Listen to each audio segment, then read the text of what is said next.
మీలోని ఎన్ని కోణాలు ఉన్నాయో ప్రపంచానికి కొన్ని తెలుసు కానీ మీ జర్నీని గుర్తు చేసే ప్రయత్నం ఈ కార్యక్రమం.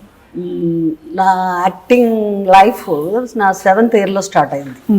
అప్పుడు మా కజిన్ రావు బాల్ సరస్వతి గారు సింగర్, అప్పుడు ఆవిడ రోజు నైట్ నాకు నిద్రపోతుండగానే నన్ను తీసుకెళ్ళి వాళ్ళ ఇంట్లో దించేసుకున్నారు. పొద్దున్న లేచి చూస్తే వాళ్ళ ఇంట్లో ఉన్నా. ఏంటంటే నీకు యాక్ట్ చేయడం ఇష్టమా అన్నారు. నాకు చాలా సరదా యాక్ట్ అంటే అప్పటికే డాన్స్ నేర్చుకుంటున్నాను, భరతనాట్యం స్టార్ట్ చేశాను 7th ఇయర్లో. అని చేస్తాను అన్నాను. అంటే సరే అని పొద్దున్నే డ్రెస్ చేసి మన పీపులే గారు డైరెక్షన్, అంటే శాంతకుమారి గారు ఒక హీరోయిన్, ఎస్ వరలక్ష్మి గారు ఒక హీరోయిన్. అంటే శాంతకుమారి గారికి కొడుకుగా నేను పెరిగితే టిఆర్ మహాలింగం అవుతాడు. పిక్చర్ పేరు మచ్చరేఖ.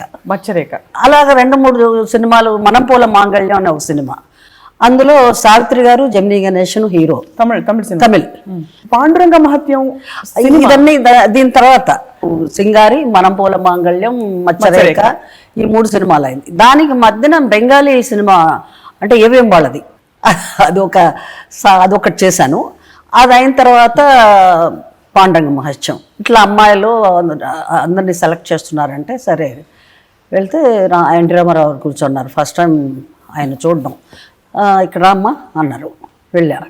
వెళ్ళి ఈ అమ్మాయి ఓకే, మా కృష్ణుడు గెటప్ అంతా వేసి స్టిల్స్ తీయండి అని చెప్పి స్టిల్స్ అది తీశారు. తీస్తే పర్ఫెక్ట్గా ఉన్నది. ఈ అమ్మాయి ఓకే చేసింది. అది కూడా సాంగే, బ్యాలే, జయకృష్ణ ముకుంద మురారి, అది చాలా మంచి పాట. అది కూడా నైట్సే చేసేవాళ్ళు. ఎన్టీ రామారావు గారు అంత పెద్ద ఆర్టిస్ట్ అయి ఉండి సెట్కి వచ్చిన తర్వాత శంకుచక్రం ఇవన్నీ రాయడం ఆయనే. ఆ తర్వాత షూటింగ్ మొదలైంది. కింద ఫ్లవర్ డెకరేట్ చేస్తున్నాడు ఆయన మొదటి రోజు. చేస్తుంటే నాకు భయం ఒక పక్కన, పూరి పొట్టట వేరే టైట్ అయిపోయింది, నిద్ర ఒక పక్కన వస్తూ ఉంది, ఏం చేయాలో తెలియలేదు. సడన్గా నాకు వామిటింగ్ వచ్చేసింది. అంతే, ఇంకేం తెలియదు, ఏమైందో సూన్ అయిపోయాను.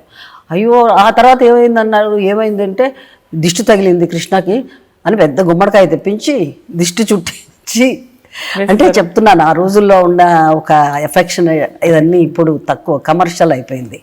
ఆ సినిమా షూటింగ్ అప్పుడు ఒక తమాషా జరిగింది.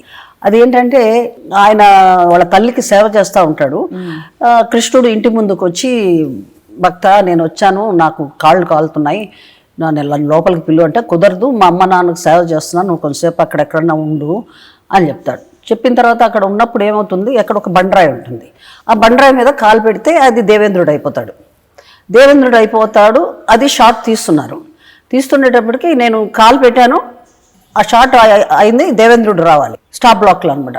ఈ లోపల ఆ దేవేంద్రుడు అన్నా, నేను రాను, ఇంత చిన్నపిల్ల నా కాళ్ళ మీద, నా మీద కాలు పెట్టడం ఏమిటి అన్నాడు. మామూలు ఆర్టిస్టే, చిన్న జూనియర్ ఆర్టిస్టు. దాంతో రామారావు గారికి కోపం వచ్చేసింది. కోపం వచ్చి, నువ్వు ఆర్టిస్టు అనుకుంటున్నావా, లేకపోతే నిజంగానే నువ్వు ఒక ఇదిలాగా వచ్చావా ఇక్కడికి, వెళ్ళిపోనేసి వేరే మనుషులు అప్పటికప్పుడు కొత్త వాళ్ళు తీసుకొచ్చి వేసి షాట్ తీశారనమాట. అదే సినిమాలో ఆఖరిలో ఆయన ఐక్యమైపోతుంటారు, పాట పాడుతూ ఐక్యమైపోతారు, ఆయన మదర్ ఫాదర్. ఆయన అలా కాళ్ళ దగ్గర కూర్చుని పాడాడు. అంటే ఆ టాలెంట్ ఆర్టిస్ట్లో వెళ్ళిపోయిన తర్వాత నేను ఎన్టీ రామారావు అనేది ఆయనకి గుర్తుండదు.